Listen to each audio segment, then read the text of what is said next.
I like looked at you and I just had this revelation of like, we have no idea what we're doing. And we knew we wanted to open, but we just didn't know what that even looked like a day one. Like, okay, somebody comes into our office. What do we even do? How often does this happen? I started like Googling and like researching, and it's around like more than 4,000 clinics per year close their doors or go for sale. But we were choosing a state and a place based on all of the wrong criteria and not out of like, who can we serve? Who can we, like, where can we go? What communities can we step into to help and become the greatest versions of ourselves to help the community in need at that time? While we were in school, we thought we had everything figured out for the future, but it wasn't like that. And that brought a flashback. We had a student stay with us last week. Shout out to Javi. And he had a lot of questions and he said he had everything planned, but then things keep changing. And that's exactly what happened to us. I feel like every day, everything changed based on what we had planned. I remember we have dates on Saturday, like, hey, this is how our future is going to look. This is our vision board. And all of a sudden, like by Wednesday, like everything was changed. Yeah. So I remember we had this plan that we were going to move to Fort Collins, Colorado. We have Fort Collins Spinal Care. We had everything ready. We knew where we were going to do our internship, but everything flipped.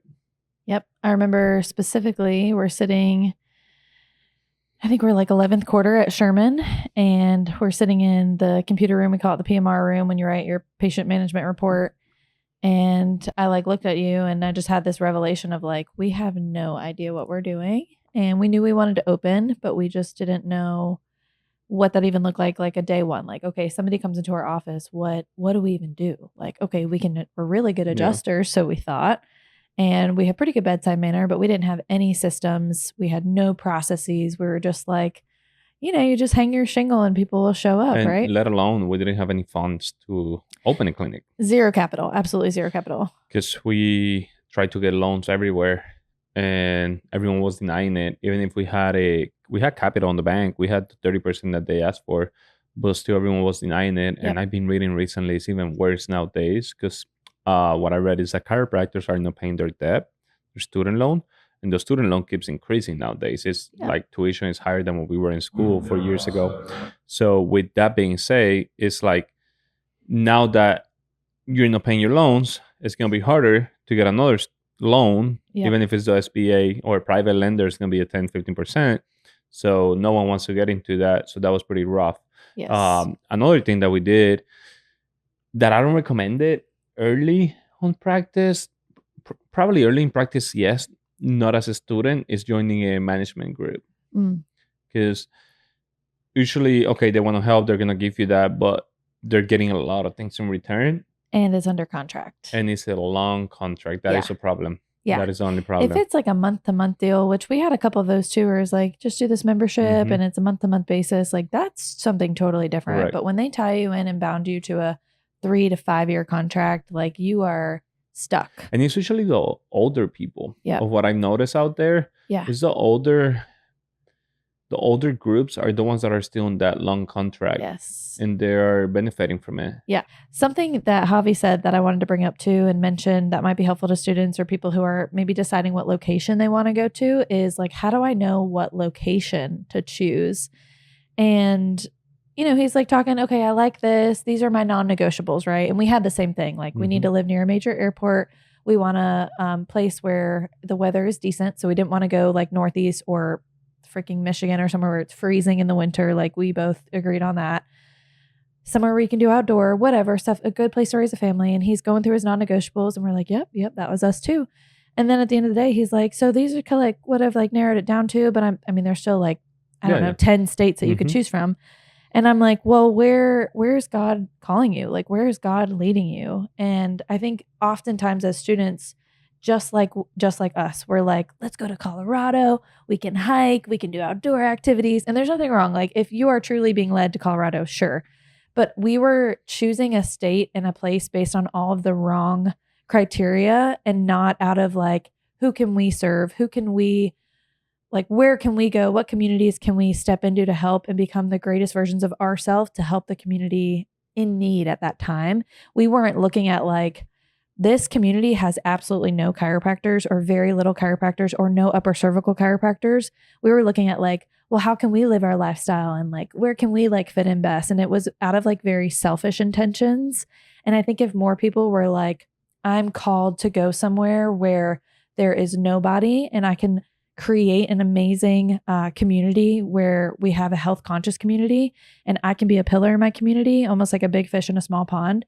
And then I can live the lifestyle that I want because I've made such an impact versus the opposite. So I was just challenging Javi, like, well, where do you feel like led? Not just off of like selfish intention, and not that he's selfish, but just based off of like, I want to go here and I want to serve.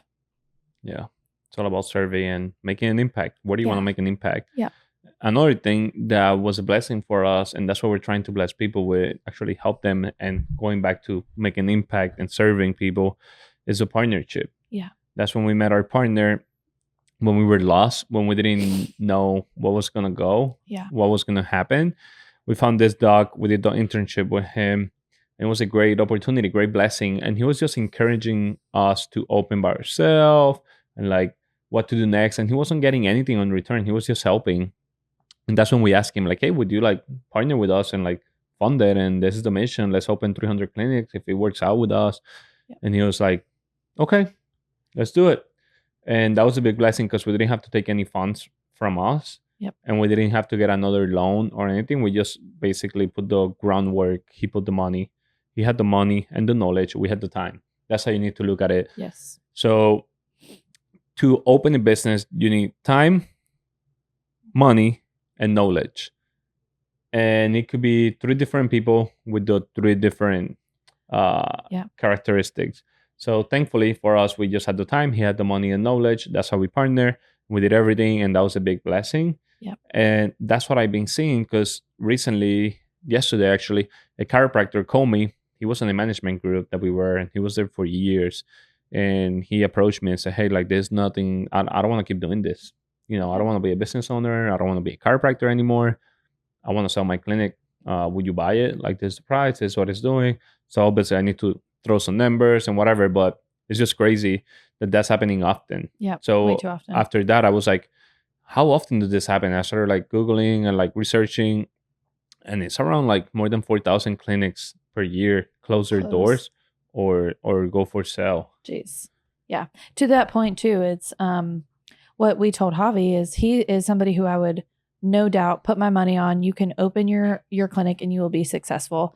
There are very few people that I would tell that to. We told him it's 5% because he said like every time we go to a seminar, people say, you need to associate, you need to associate. I'm like, Javi, that's what I told to people, like 95%. Yeah. Because it's not easy to open a practice. No. Like student thinks it's super easy and like they know the philosophy. It's like, that's, that it's not going to get you far. Yes. So you need to understand it. If you need to associate, just be humble enough to associate, or partner or whatever you want to do. Not everyone can open. Javi is super ready for it. And with that, I noticed that Javi was telling us like, oh yeah, these people are killing it. And I'm like, okay, what is killing it? Let's go to the numbers here. Define killing it. And there's some people doing like that, not enough to like sustain themselves, and they're just saying they're killing it. It's like, don't lie to students that way. Yeah, exactly. And for Javi too, his whole debate right now is, do I associate? Do I open? And for associating, I think the biggest misconception that students have is, oh, when I associate, I'm going to not only learn technique, I'm going to get my hands on people, I'm going to learn how to run a business. I want to tell you that our associates do not know how to run a business. They would do better than... They're good leaders though. They would do better than a majority of students coming out of school, but we're not teaching them how to run a business because that's not the job of the associate. That's our job. So for students who are like, oh, I'm going to learn, this is my mentor. Like, and granted, there are some docs who are because the associate comes and say, I want to learn the business part. Sure. I'm like, okay, are you ready? Like, Let's get it. You might get overwhelmed, but let's get it. But majority of chiropractors are not looking for an associate to teach them how to run the business. It's to be another doctor in the clinic, and that's all they have to do. Like, and that's not a bad thing. For me, I prefer training you as a leader. What we've done on the clinic as a leader, because it's gonna get you way farther than just learning the business aspect. It's just not worth it. Learning that business aspect, because something that people struggle in, including like we have office staff that are older and they're still struggling with leadership. Leadership is something that you're not born with it. You need to learn it, and you're going to learn it with mistakes.